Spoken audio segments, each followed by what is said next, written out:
unfortunately, many of us are going to overcomplicate the decision on whether we want to retire early or not. And I can tell you as a financial advisor for over 20 years, the more we complicate this decision, the more likely we are to default and retire at 65, 67, or later. And for many folks, that's fine. But if one of your goals is to think about retiring in your 50s or your early 60s, I think it's important we simplify the process and focus on the high-level things that are really important. So in today's video, I'm going to share with you 6 high-level aspects of making this decision that I think are critical to be on your radar screen. And the first one is super simple, but many folks don't think about it. And that is, how much debt do you have, and do you have access to a pension through your employer? The first one on debt, right? If we don't have debt, if we've done a good job of paying down our debt, paying down our mortgage, not getting a car loan, not carrying balances on our credit cards, if we've been able to do that, and it's really hard to do that, but if we have, that gives us extra freedom, as does a pension from our employer. Now, a pension is good. An inflation-protected pension is even better. Now, very few of us have access to a pension, and even fewer of us have access to a pension that's going to be indexed for inflation. But that kind of tells you how much freedom and how much flexibility you have. Now, if you do have debt and you do not have a pension, does that mean you can't retire early? No, it doesn't mean that at all. But it gives you an idea of how strong these other 5, let's call them pillars, have to be in order to support you and allow you to live that life and retire sooner.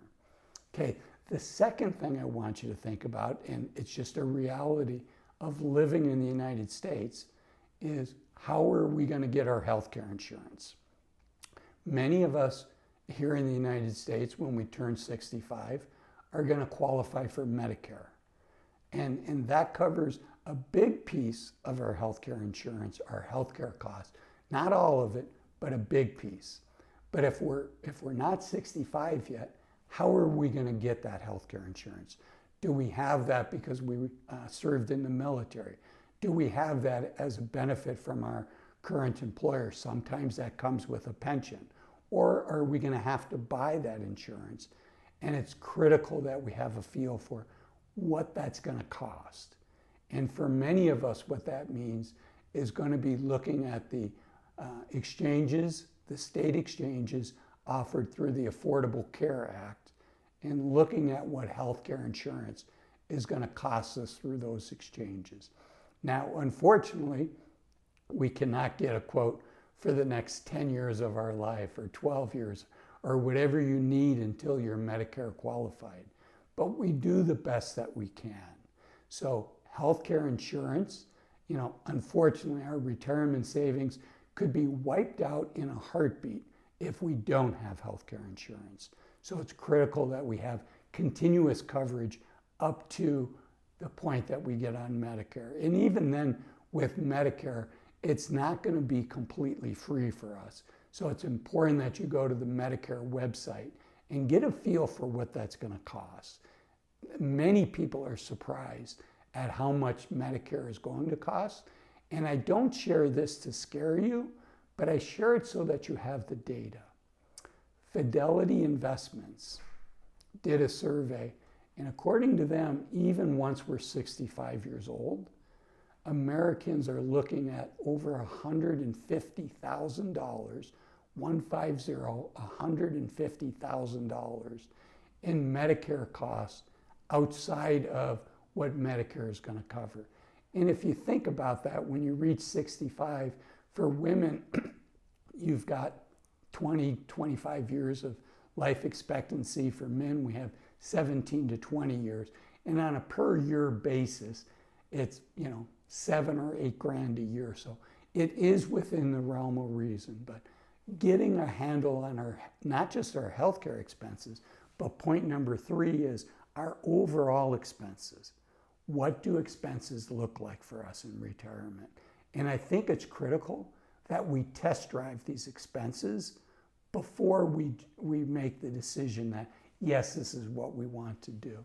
It's one thing to be spending $8,000 a year now and say, in retirement, you can cut that back to $6,000 a year and take that 25% cut, which is about what a lot of people would estimate that they'll be able to cut back on. But we're all different.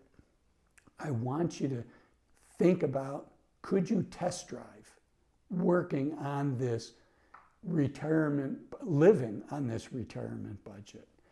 Could you cut back on expenses and test drive it for 90 days? It's one thing to say, to see it on a piece of paper and say, yeah, I can do it. Yes, we can cut going out to eat down to once every other week or once a week or whatever it is. Yes, we can cut back on those cardboard boxes that get delivered to our homes.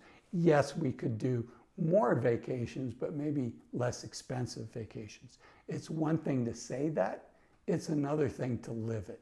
So I encourage you to test drive it, because I can tell you one of the nice things about test driving it is if you find out it's sacrificial, right? You test drive it before you retire and you say, gee, that's not the lifestyle I want to have. Well, no harm, no foul, right? You still have your job. And that's really valuable information for you. So get a feel for your expenses. Part of that's going to be your living expenses, what your needs are, what your wants are. Now, the piece that you're saving, you're not going to need to save when you're in retirement. You're going to be spending that. And that's a mindset shift itself, but that's a topic for another video.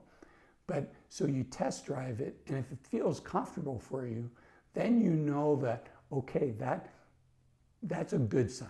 It's not complete. We still have a process we have to go through.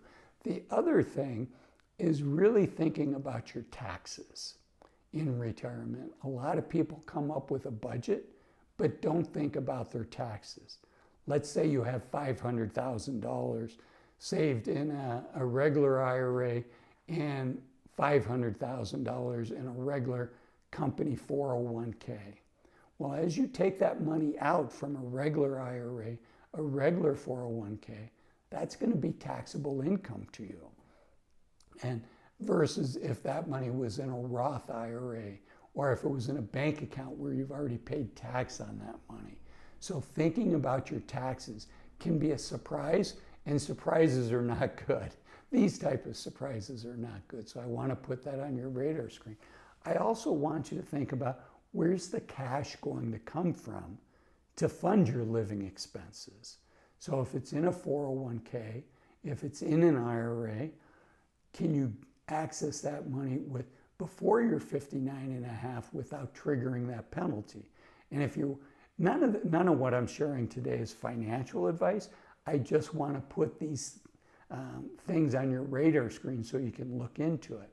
But for instance, with a 401k, there is, I believe, Rule 55T that is substantially equal payments that allow people to access their money a few years before they turn 59 and a half and not trigger that 10% penalty. Again, you should talk to an accountant about that or a financial advisor. And I believe it's just for a 401k at your current employer. So what your taxes are going to be and what your source of cash is going to be. Okay, the next one, now that we know what our expenses are going to be, how do we know if we have enough saved? Well, many of us have heard of the rule of 4%. I wouldn't want you to retire based on a rule of thumb. Basically says you can take 4% out a year from a portfolio that's 60% in US large caps and 40% in government intermediate bonds, and have a high likelihood of never running out of money, but importantly, over a 30-year period. So what if you think you're going to be retired for 40 years or more? Then what do you do? So first, let me give you a simple way instead of using the 4% rule and say, okay, I have $1 million in these accounts, I can take out $40,000 a year. Another way to do this is to take what you think your annual expenses are going to be and multiply that by 25 for the 4% rule. But if you're planning on 40 or 50 years, maybe you should multiply that instead of 25 by 35 to 40. And that'll give you a lower withdrawal rate. At 40, if you multiply it by 40, it's the same as taking out 2.5% a year. So I wouldn't want to retire on this and make that decision, and I don't think you should either. Again, it's not financial advice, but get yourself in the ballpark, and then I highly encourage you to work with a fee-only financial advisor. So we've looked at our pension, we've looked at our debts, we've looked at our budget, which is going to include healthcare, insurance, and taxes. So it's essentially right now we're just looking at, do we have a pension or don't we? Do we have a significant amount of debt or don't we? And what do our expenses look like? And then multiplying that, our expenses by 25 to 40, depending on how many years you want to be in retirement. And that gives you an idea of what the amount of money needs to be in order to retire. Now, you may have rental income coming in, so look at your expenses less whatever revenue's coming in, and the rest of that has to come from your investments. And so it's that number that you would multiply by 25 to 40. And then super important, I want you to think about the non-monetary side of things. There's the money side of the equation. Can you afford to retire early? And then, is it who you are? Is it what's important to you, right? So many of you have heard me say, if you're 60 years old or older, unfortunately, most of us are going to have 1,000 weeks or less at 60 of healthy, active time in retirement. And to me, that doesn't seem like a whole heck of a lot of time. I want as much of that as I can. But we're all different. And so you need to make that decision for yourself. And 24 hours in a day can be very liberating and very energizing for some people. It can also be daunting and difficult for other people, right? What is your new purpose going to be? How are you going to spend 24 hours in a day? Do you have that purpose? So thinking about what you're going to retire to as in complement to and in addition to what you're retiring away from. And I can share with you that goal of what you're going to retire to is every bit as important as everything else that we've talked about. You want to be happy in retirement. And the reality is there is a transition going into retirement. And part of that is a valley that we go through, right? At first, we're excited to be retired, and then the reality sets in, and like anything, there's trade-offs. There's pros and there's cons. And the weight of those cons, after that vacation feel dies down, that can be a valley for a lot of people that we have to traverse. Now, I can tell you, having been a financial advisor for a long time, that the vast majority of people, I wish I could say everybody, but that's unfortunately not the case, but the vast majority of people look back once they've made that transition and say, I'm glad I retired when I did. In fact, if I could have, I likely would have done it a few years early. But know that you're going to have to go through that process. And oftentimes that process is coming to grips with what you've given up, right? You've given up a routine. You've given up an old identity. Oftentimes we've given up friends at our old job, and we have to make new friends. We have to establish a new identity. However, retiring early does give us the time and the freedom to build new relationships and to nurture our most important relationships. So that's the positive side of that. And then I just caution you, when you do this math, again, all of this is for high level, but before you pull the trigger, I want to encourage you to see a professional and just make sure that you're doing the right thing and you're making the wise decision. We don't have to overcomplicate it, but we do have to make the decision that's right for us.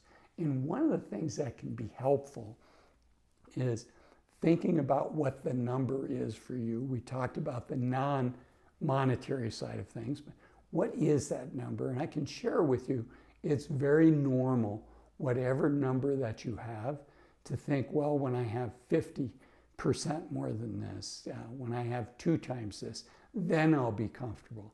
In fact, somebody recently left a comment on one of my videos, single person, no kids, in their mid-50s, and they said they're worth $9 million and they're going to keep working till $12 million.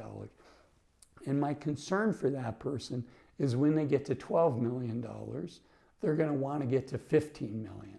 And when they want to get to 15 million, they're going to end up, they're going to say they need to get to 20 million. Meanwhile, the clock is ticking, and none of us know how much time that we have. So I encourage you to take full advantage of the youth of your senior years. And I think it's also helpful to benchmark yourself and say, how am I doing compared to other people? What does the average American have as far as income, have as far as resources for retirement? And that's why I made this video, the average income for retirees in America. I'll see you in that video. Thanks for watching this one. Bye-bye.